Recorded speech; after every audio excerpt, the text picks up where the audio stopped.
पद्मनाभ जोडीला संपुष्ट हे हृदय पेटी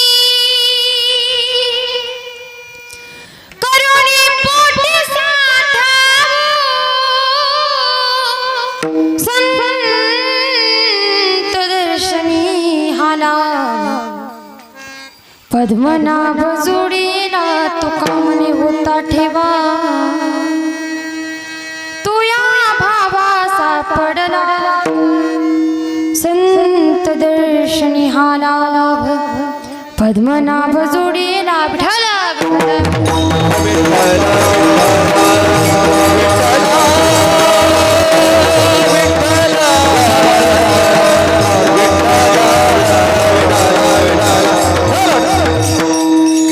नमो विठ्ठला राजया पांडुरंगा नमो रुक्मिणी माऊली ज्ञान गंगा नमो पुंडलिका नमो चंद्रभागा नमस्कार माझा रुक्मिणी पांडुरंगा पांडुरंगा करू प्रथम नमः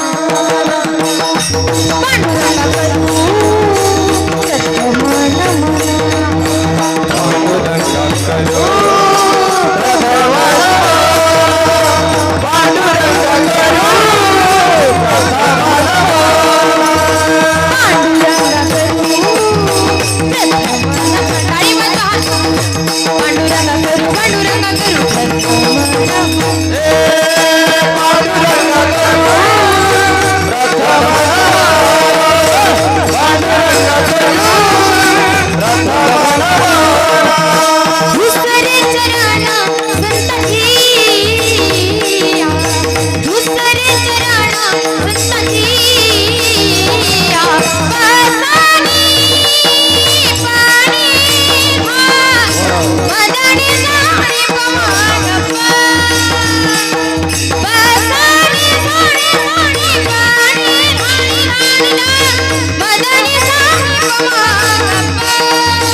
सच्चिदानंद रूपा नमो सद्गुरु भक्त कल्याण मूर्ती नमो सद्गुरु भास्करा पूर्ण कीर्ती तुकाराम तुकाराम तुकाराम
तुकाराम तुकाराम पेयम धन्य तुकोबा समर्थ जिने केला हा पुरुषार्थ लोकाभिराम रणरंगधीरा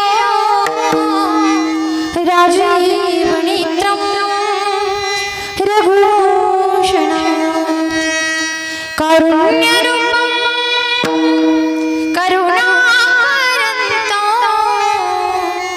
श्रीरामचंद्रम शरणो प्रपद्ये मनोजव मारुततुल्यवेगं जितेन्द्रिय बुद्धिमतां वरिष्ठं वातात्मजं वानरयोग्यमुख्यं श्रीरामदूतं शरणं प्रपद्ये आई हनुमंत विराजे आई महाराज विराजे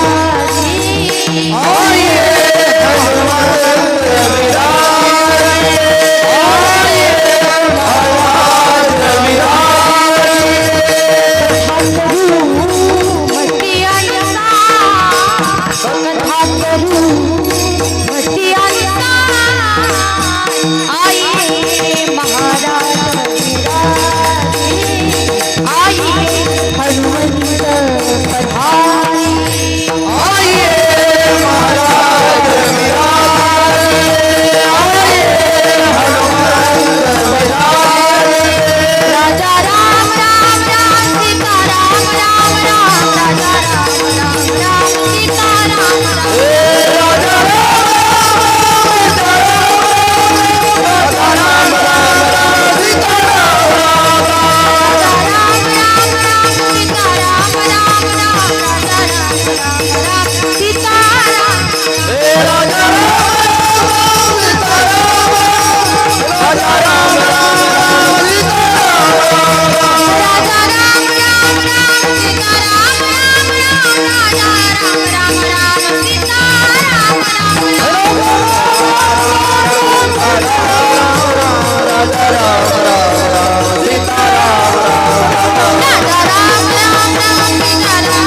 नमस्कार माझा सद्गुरु नगत नारायणाला विठाला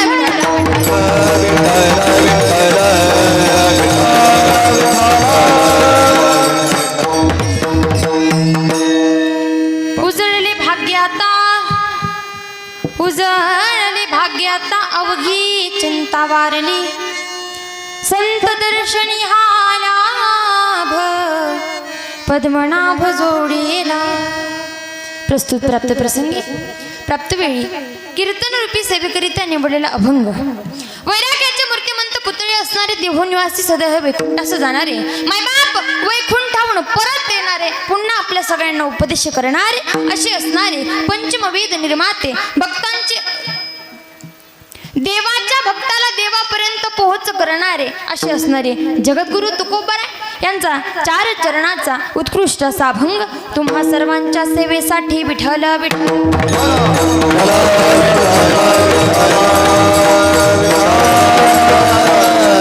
चिंतनाकडे होण्यापूर्वी अल्पसा परिहार द्यायचा तो म्हणजे असा.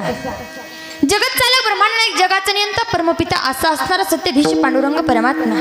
ताई तुम्ही सत्यधीश म्हटलात मग किती बरं त्याची सत्ता असं जर तुम्ही मला विचारलं तर मी तुम्हाला सांगेल ऐका कीर्तनाला जर बसायचं असेल तर असं तोंडावरती 12 वाजल्यासारखे बसायचं फ्रेश बसायचं मोकळं बसायचं. ऐका असं जर तुम्ही मला विचारलं तर सांगेल मी माती पाणी उजेड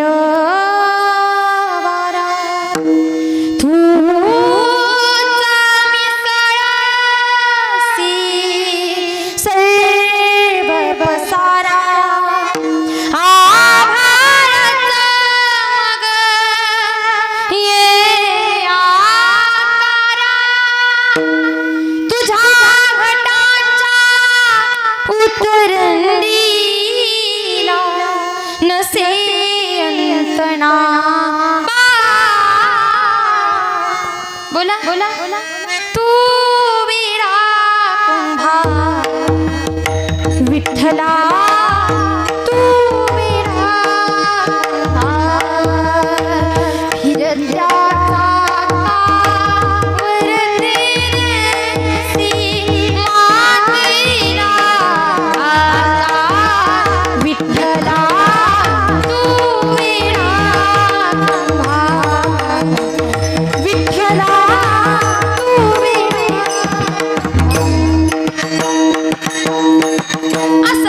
सत्यधीश पांडुरंग परमात्मा आणि याच्याही पुढे जाऊन सांगेल ऐका तुझी या सत्तेने वेदासी बोलणे. आणि जो सूर्य आपण दररोज बघतो कुठे बघतो आपल्या घरी का नाही कुठे बघतो आकाशामध्ये. आणि गंमत अशी होते बाबा की तो तुरु तुरु चालतो आपण डोळ्यानं गरा गरा बघतो बरोबर ना. पण या बुद्धीनं कधी विचार केलाच नाही की नेमका चालतो तरी कोणाच्या सत्तेनं. संतांनी लिहून ठेवलंय सूर्यासी चालणे तुझी ऐसा तू समर्थ ब्रह्मांडा असा असणारा सत्यधीश पांडुरंग परमात्मा. आणि एवढं सांगून पण जर तुम्हाला कळालंच नसेल तर आणखीन सांगेल वृक्षाचे पाने हाली ज्याची सत्ता राहिलो अनंता मग कुठे असं असणारा सत्यधीश पांडुरंग परमात्मा.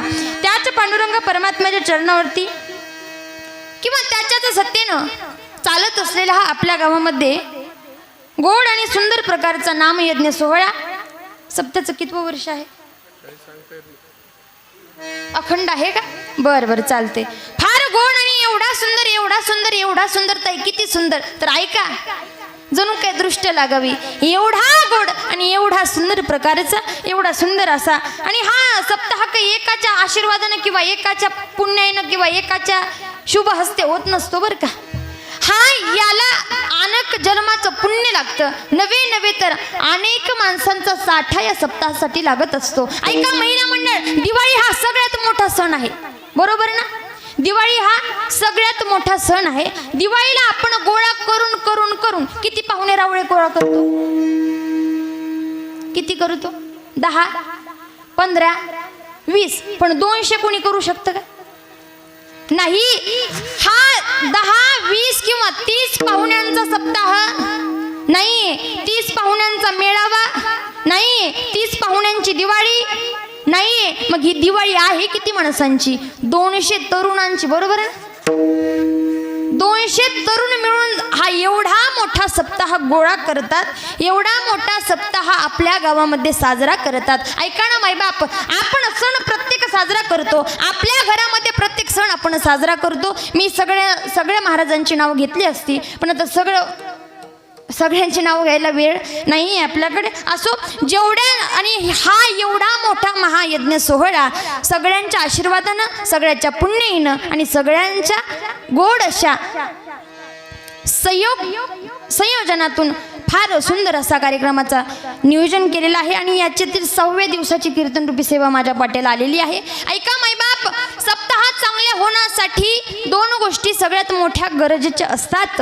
पहिली गोष्ट म्हणजे भूमी पवित्र असावी लागते आणि दुसरी गोष्ट म्हणजे पर्व महान असावं लागतं. तर पर्व एवढं महान आहे, एवढं महान आहे. अगदी आपल्या मराठी नवनूतन वर्षाची सुरुवात आपण गुढीपाडव्यापासून करत असतो आणि या सप्ताहाची सुरुवात देखील गुढीपाडव्यापासून आहे. मायबाप ऐका, जर दिवसाची सुरुवात करायची असेल तर आपल्याला आई वडील सांगतात, बाळा दिवसाची सुरुवात करायची असेल तर चांगल्या पद्धतीनं करायची, कारण दिवस चांगला जात असतो. मग ऐका मायबाप, वर्षाची सुरुवात आपण दरवर्षी या अखंड हरिनाम सप्ताहातून करत आहोत. अर्थात आपलं वर्ष पूर्ण सुखाचं जात असेल अर्थात. आणि ऐका, गुढी आपण दरवर्षी गुढी आपण आपल्या घरावरती उभारत असतो, पण गुढी का उभारतो हे कारण माहिती आहे का तुम्हाला? नाही माहीत? बरं, ओघानं सांगते बरं का. ऐका, गुढी उभारताना गुढीला आपण काही साहित्य लावत असतो, बरोबर ना? गुढी कशाची असते? महिला मंडळ, बोलता येतं ना तुम्हाला? लाजायची गरज, आज आपली पार्टी आहे ना आज. ऐका, महिला मंडळ गुढी आपण उभा करतो, कशाची करतो बाबा? लाकडाची गुढी असते, त्याला म्हणतात येळूचा बांबू, बरोबर? बांबूची गुढी उभा करतो. दुसरी गोष्ट, त्याला साडी लावतो, बरोबर? मग साडी का लावतो महिला मंडळ? मला सांगा, त्याला गुढीच म्हणतात ना? असं एखाद्या वेळेस पाहिले का त्याला कुणी म्हणते गुढा? नाही ना, गुढीच म्हणतात. ऐका, गुढी म्हणजे एक स्त्री शक्ती आहे. ती स्त्री शक्ती आपण दरवर्षी उभा करतो. स्त्री आहे म्हणून साडी गुंडाळली जाते, वस्त्रदान तिला केलं जातं. दुसरी गोष्ट, त्याला लिंबाचा पाला बांधतात. लिंबाचा पाला का? तर जीवनामध्ये वर्षभर माणसाच्या जीवनामध्ये आरोग्य प्राप्ती व्हावी म्हणून लिंबाचा पाला लावतात. दुसरी गोष्ट, त्याला घाटी लावतात साखरेची, बरोबर?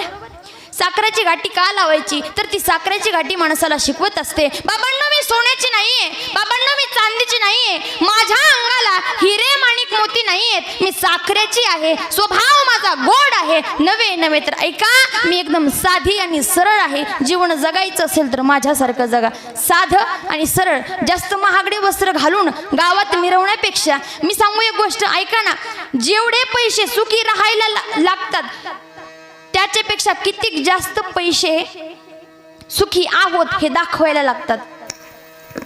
नाही कळालं माझं बोलणं? सुखी आहोत हे दाखवायला जेवढे पैसे लागतात तेवढे सुखी राहायला पैसे लागत नाहीत बाबा. सुखी आहोत हे कशावरून कळतं? भरजरी वस्त्र असलं का मग आम्ही सुखी, बरोबर? गळाभर सोनं असलं का आम्ही सुखी, बरोबर? नाकामध्ये 10 ग्रॅमची नथ असले की आम्ही सुखी. पण असं काही नसतं. अगदी झोपडीत सुद्धा माणूस सुखी राहू शकतो, हे शिकावं त्या घाटीकडून. दुसरी गोष्ट, आणखीन वरती तांब्या लावला जातो. आणि काही माणसं म्हटले तांब्या पालथाच का लावायचा? तर त्यांना उत्तर देईल मी, ऐका, तांब्या पालथा का घालायचं? तर मला सांगा, मंदिरावरती कळस असतो मायबाप, बरोबर? कळसाशिवाय मंदिर पूर्ण होत नाही. मंदिरावरती कळस लावत असताना त्या कळसाचं तोंड वरती असतं. मग मला सांगा, तो कळस आपण असा टाकतो का? जसं आहे तसा खोचतो आपण त्या शिखरावरती. ऐका, मग तो तांब्या देखील पालथच लावायचा असतो. आणि कळसाशिवाय जसं मंदिर पूर्ण होत नाही. आता इथे प्रश्न असा पण निर्माण होतो की कळस नेमका मंदिराला लावायचा का? तर ऐका, का लावायचा? तर मंदिर, आता मला सांगा, मंदिरामध्ये आपण दररोज येतो, बरोबर?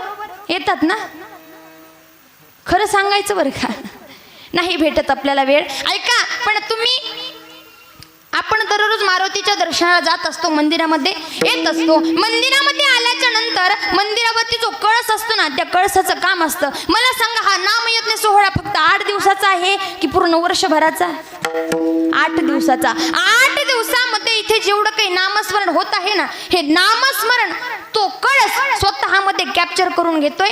ही सगळी शक्ती वायाला जाऊ नये म्हणून तो स्वतःमध्ये साठवून ठेवतोय. स्वतःमध्ये साठवून ठेवल्याच्या नंतर माणूस जेव्हा केव्हा त्या मंदिरामध्ये प्रवेश करतो, तेव्हा असं आपले पूर्वज म्हणायचे, मंदिरामध्ये गेल्याच्या नंतर किमान 1 मिनिट तरी माणसानं मंदिरामध्ये बसावं म्हणायचे ना. पण आता आपल्याला वेळच राहिलेला नाही म्हणून आपण काही मंदिरामध्ये बसत नाहीत. पण ऐका, मंदिरामध्ये बसल्याच्या नंतर तो कळस त्याच्यामध्ये जी शक्ती आहे ती शक्ती आपल्यामध्ये सोडत असतो. आणि मंदिरामधून बाहेर आल्याच्या नंतर प्रसन्न का वाटतं माणसाला?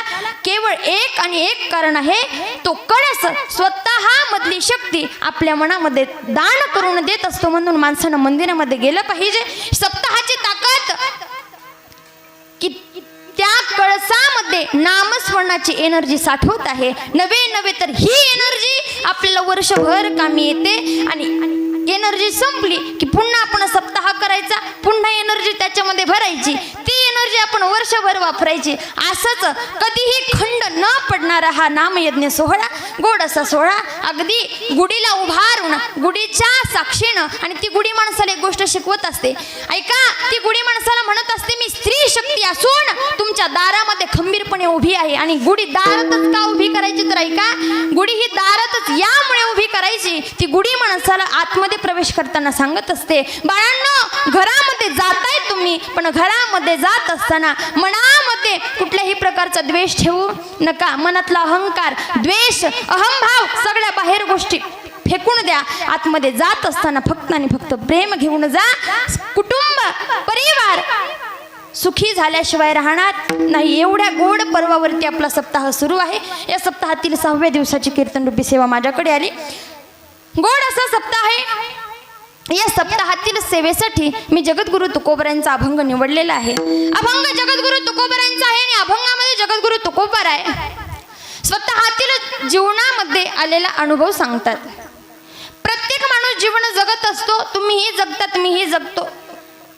ऐका, जीवन आपण प्रत्येक जण जगत आहेत, पण जीवन जगत असताना प्रत्येक माणसाला कुठल्या ना कुठल्या प्रकारचे अनुभव येत असतात. ऐका महिला मंडळ, जर पोळी आपण करत असलो, पोळी करते ना, चपाती पोळी काय असेल ते बरं का, आपण पोळी करत असताना जास्त काही अनुभव माणसाला जीवनामध्ये येत नाही. पण ऐका, चपाती जेव्हा भाजायला टाकतो आणि चपाती भाजत असताना जेव्हा माणसाचे हात पोळतात, तेव्हा दुसऱ्या वेळेस चपाती भाजत असताना लक्षात येतं, गेल्या वेळेस पोळालं होतं, यावेळेस जरा जपून करावं. म्हणून अनुभव जीवनामध्ये फार महत्त्वाचे आहेत. ऐका, त्याच जगद्गुरु तुकोबरांच्या जीवनामध्ये अनुभव आला माणसाला. जगद्गुरु तुकोबराय म्हणतात, बाबांना जीवनामध्ये असा प्रकारचा अनुभव आला. जगद्गुरु तुकोबराय कसा आला अनुभव तुम्हाला? जगद्गुरु तुकोबराय म्हणतात, या संसारामध्ये मी विलीन होऊन गेलो होतो. संसारामध्ये एवढा गेलो होतो, एवढा पोहोचलो होतो, एवढ्या खोलवरती संसारामध्ये डुबालो होतो की परमार्थाची कधी आठवणच येत नव्हती. पण होतं असं, एक दिवस संत भेट होते आणि संत भेट झाल्याच्या नंतर अवघी चिंता माझी विसरून जाते. अभंगाचा सरळ अर्थ सांगते बरं का मी तुम्हाला. ऐका, सगळी चिंता विसरून जाते. मग आणि जे तुकोबरांसोबत असतात, कोण? साधक. संतासोबत साधक असतो बरं का. कारण साधकाशिवाय संत कोणाला सांगत नाहीत आणि संताशिवाय साधकाशिवाय संत कोणाला सांगत नाहीत आणि संताशिवाय साधक कोणाचं ऐकत नाहीत. नाही कळालं का? सोपं करून सांगू का? ऐका, हे आहेत साधक, हे आहेत संत. सांगणारे संत आहेत, ऐकणारे साधक आहेत. साधक कोणाचंच ऐकत नाहीत पण संताचं ऐकतात. संत कोणाला सांगत नाहीत पण साधकाला सांगतात. असे असणारे साधक सांगतात, जगद्गुरु तुकोबराय तुम्ही म्हणता अनुभव आला, असा अनुभव आला की संताचं दर्शन झालं. संताचं दर्शन झालं की चिंता निघून गेली. ओ तुकोबराय तुम्ही सांगता संत फारच